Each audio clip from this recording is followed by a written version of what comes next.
want to take you to a rock concert right now, okay? I want you to imagine that you're in a big open stadium. It's a big sports stadium, okay? The band stage is down there. You're maybe like halfway back, maybe halfway up in the stands, okay? It's you and 25,000 people, and you're all doing the exact same thing. You're all just screaming your heads off because you can't believe it's going to happen. This is the greatest day in your entire life. They're going to be out there. You're going to see, and all of a sudden, there they are. They're walking out. Can you see them? Just like, they're so far away. They're like 4 dots, but it's absolutely them. You can't mistake it. And they're getting up to the stage, and they're picking up their instruments, and they're going to play the songs. And now they're playing the songs, but you can't tell what they are because you're all just screaming, and you're thinking, you know, if everybody would just shut up, we could hear the music. That's what you're thinking. What you're doing is screaming your head off because you can't believe that you're actually there. They're actually playing it. It's really good. And then all of a sudden, almost before it begins, it's over. It's over. It's been what? It's been 33 minutes. Only 33 minutes. And they're putting their instruments down. They're leaving the stage. They're saying goodbye. And that's it. And you're still screaming. And what neither you nor any of the other 25,000 people there realize is that you are the last people on earth who will ever have that experience. Because the date is August 29th, 1966. The place is Candlestick Park, San Francisco, California. And you have just seen the last concert the Beatles would ever play.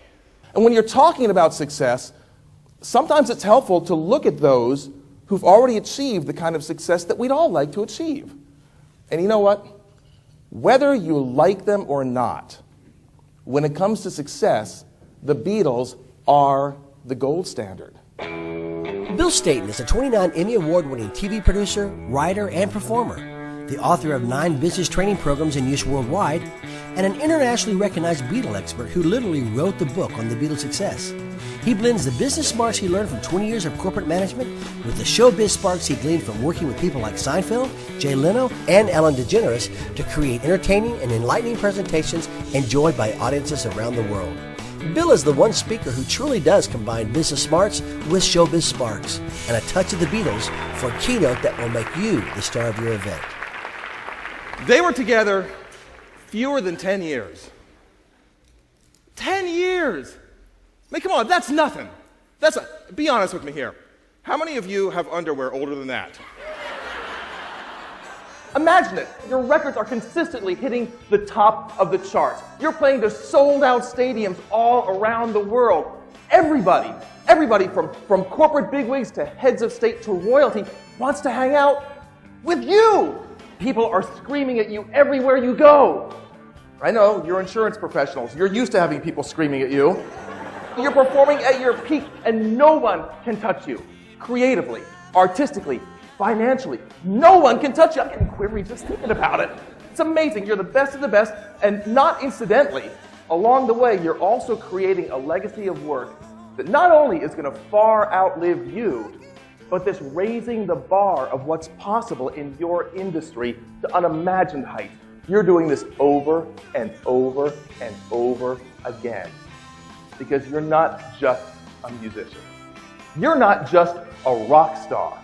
You are a Beatle.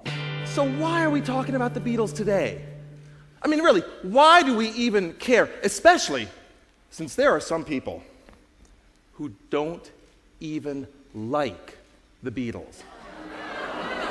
I know, but they're out there. They're out there. I have friends who don't like, not friends, People. I know people who don't like the Beatles. There's one guy, Chris, who keeps saying to me, Bill, the Beatles are no longer relevant. This from a guy who owns not 1, not 2, but 3 albums by the Partridge Family.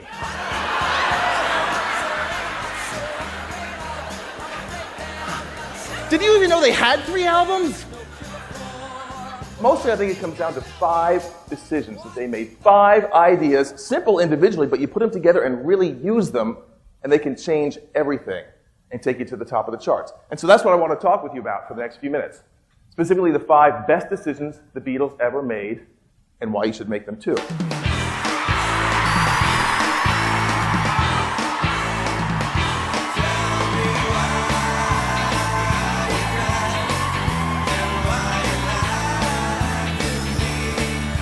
John Lennon got it. And what he got was this. When you spread the spotlight, everything gets brighter.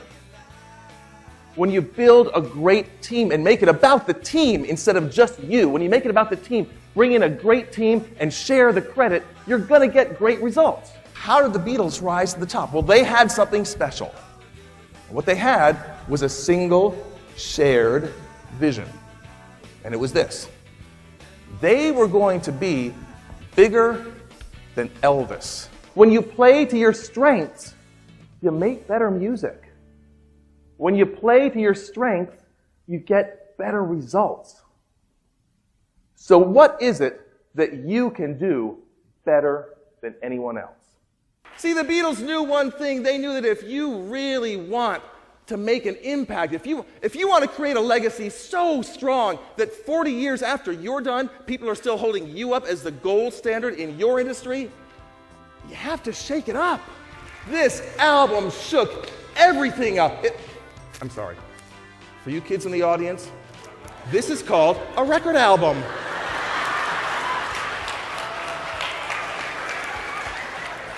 Big, isn't it? Think of it as a big, scratchy CD that, you know what we had to do? We had to manually turn it over halfway through. In the snow. Uphill, both ways. On the back of a shovel by candlelight. Life was tough in the 60s, you have no idea. This album shook everything up, musically, lyrically, visually, shook everything up, and yep, it went straight to #1 without the Beatles touring. Carry that weight. It means going the extra mile to get the extra result. It means doing what it takes. It means doing the heavy lifting, because let's be honest here. You can spread the spotlight, and you can have a single shared vision, and you can play to your strengths, and you can even shake it up. But until somebody rolls up their sleeves and actually does the work, nothing's going to happen. So is it A, is it Kelly? Is it B, Paris Hilton? C, Shirley Temple? Or D, Sarah Palin? Like, who's on there 3 times, do you think? I think I'm going to try C. C, Shirley Temple? No, in fact, it's Kelly Hopper Moore. A lot of people don't realize the long history. No, I'm kidding. It is, in fact, Shirley Temple, of course. Congratulations. Yes. Paul McCartney once said, the reason we were twice as good as anyone else is because we worked twice as hard as anyone else. See, the Beatles got it. They got what you folks get and what you just saw here demonstrated. That ultimately, your results are going to equal your effort. If you want to be twice as good, you have to work twice as hard. In the end, your results will equal your effort. If you want to get more, you have to give more. If you want to get more in your careers, in your communities, in your relationships, if you want to get more, you have to give more. And the giving comes first. Because it turns out the Beatles are right. In the end, the love you take really is equal to the love you make.